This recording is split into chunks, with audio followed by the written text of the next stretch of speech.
अंतर्राष्ट्रीय व्यापारिक संबंधों को लेकर इन दिनों भारत और अमेरिका के बीच काफी उथल-पुथल मची नजर आ रही है, क्योंकि अमेरिकी राष्ट्रपति डोनाल्ड ट्रंप अपनी कमिटमेंट को लेकर टस से मस नहीं हुए। बीती 6 अगस्त को उन्होंने भारत पर जो 25% अतिरिक्त टैरिफ लगाने की घोषणा की थी, उसका नोटिफिकेशन 26 अगस्त को अमेरिका के डिपार्टमेंट ऑफ होमलैंड सिक्योरिटी ने जारी कर दिया। उस नोटिफिकेशन की कॉपी आप अभी अपनी स्क्रीन पर देख रहे हैं। ये नोटिफिकेशन बता रहा है कि ट्रंप ने भारत के लिए अपनी डेडलाइन में रत्ती भर भी फर्क नहीं किया, कोई तारीख आगे नहीं बढ़ाई, न ही भारत को कोई रियायत दी। ट्रंप के कहे के अनुसार 27 अगस्त से अमेरिका में बिकने वाले भारत के उत्पादों पर 25% का अतिरिक्त टैरिफ लगाया जाने लगा है। माने अमेरिका 25 पहले और अब 25 अतिरिक्त को मिलाकर कुल 50% ट्रेड टैरिफ भारत के उत्पादों पर लगा रहा है।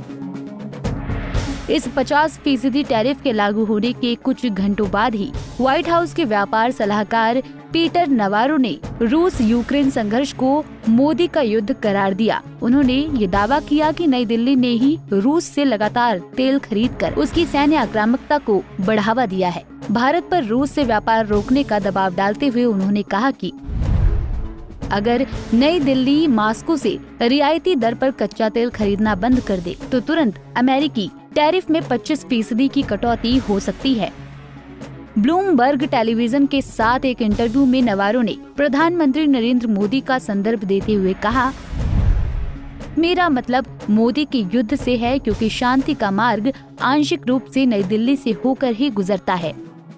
बता दें कि नवारो की ये टिप्पणी ट्रंप के भारतीय सामानों पर 50% टैरिफ के बुधवार से प्रभावी होने के बाद आई है। अमेरिकी राष्ट्रपति ने नई दिल्ली की तरफ से रूसी तेल की निरंतर खरीद के लिए इस महीने की शुरुआत में लगाए गए मौजूदा 25% अमेरिकी ट्रेड टैरिफ को दोगुना कर दिया है। हमारे देश के विपक्ष में भी इसकी तीखी प्रतिक्रिया देखने को मिल रही है। देखिए, अमेरिका तो कभी हमारा साथ अच्छी तरह से रहा ही नहीं। हम लोगों ने बिल्कुल अमेरिका के सामने, मुझे नहीं समझ में आता क्यों इस तरह से घुटने टेकने की बात कर रहे हैं। अपने स्वाभिमान के साथ समझौता नहीं होना चाहिए। प्रधानमंत्री 140 करोड़ लोगों के प्रधानमंत्री हैं और देश का नेतृत्व कर रहे हैं, तो प्रधानमंत्री को अपने देश के स्वाभिमान के साथ किसी भी प्रकार का समझौता नहीं करना। हमारी तो नीति यही थी, इसको तोड़ मरोड़ तो इन्होंने दिया। कूटनीतिक और विदेश नीति, कूटनीति और विदेश नीति हमारी तबाह हो गई है। पूरी दुनिया में कोई हमारा दोस्त नहीं बचा और हम किसी के दोस्त नहीं रहे। ये स्थिति खड़ी हो गई, क्योंकि हमने जो हमारे दोस्त थे उनके साथ चला नहीं, और जो उनके साथ चल नहीं सकते थे उनके पीछे दौड़ रहे हैं।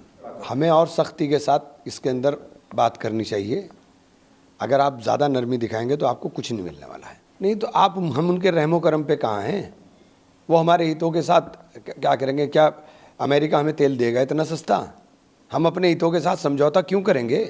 बता दें कि नवारो ने दावा किया है कि मास्को ने नई दिल्ली को रियायती कच्चा तेल बेचकर उससे मिले धन का उपयोग अपनी युद्ध मशीन को फंड करने के लिए किया। नवारो ने कहा, भारत जो कर रहा है उससे अमेरिका में हर कोई हार रहा है। उपभोक्ताओं और व्यवसायों और हर चीज को नुकसान हो रहा है और श्रमिकों को नुकसान हो रहा है, क्योंकि भारत के उच्च टैरिफ के कारण हमें नौकरियां, कारखाने, आय और उच्च वेतन की कीमत चुकानी पड़ रही है, और फिर टैक्स पेयर्स को नुकसान हो रहा है, क्योंकि हमें मोदी के युद्ध के लिए धन देना पड़ा। अगर भारत रूसी तेल खरीदना बंद करता है और युद्ध मशीन को पोषित करना बंद करता है तो उसे कल ही 25% की छूट टैरिफ में मिल सकती है। मेरे लिए परेशान करने वाली बात ये है कि भारतीय इस बारे में बहुत अहंकारी हैं। वो कहते हैं, ओह हम उच्च टैरिफ नहीं लगाते हैं, ओह ये हमारी संप्रभुता की बात है, हम जिससे चाहें उससे तेल खरीद सकते हैं। भारत, आप दुनिया के सबसे बड़े लोकतंत्र हैं, ठीक है, एक वैसा ही व्यवहार करें।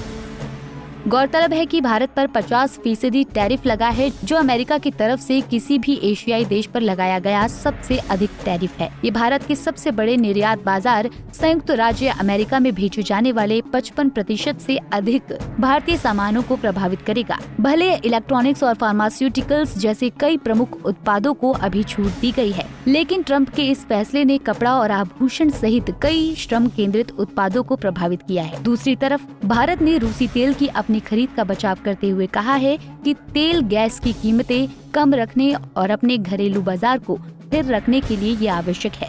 भारत ने अमेरिका के कदम को अनुचित बताया है। खास बात ये है कि भारत एकमात्र ऐसी प्रमुख अर्थव्यवस्था है जो ट्रंप द्वारा लगाए गए सेकेंडरी टैरिफ से प्रभावित हुई है, जबकि चीन भी रूसी कच्चे तेल का एक प्रमुख खरीदार है। लेकिन अमेरिका ने चीन पर इस तरह का कोई भी दबाव बनाने की कोशिश नहीं की है और न ही पीटर नवारो ने चीन पर कोई बयानबाजी की है। Bureau report, Punjab Kesari TV.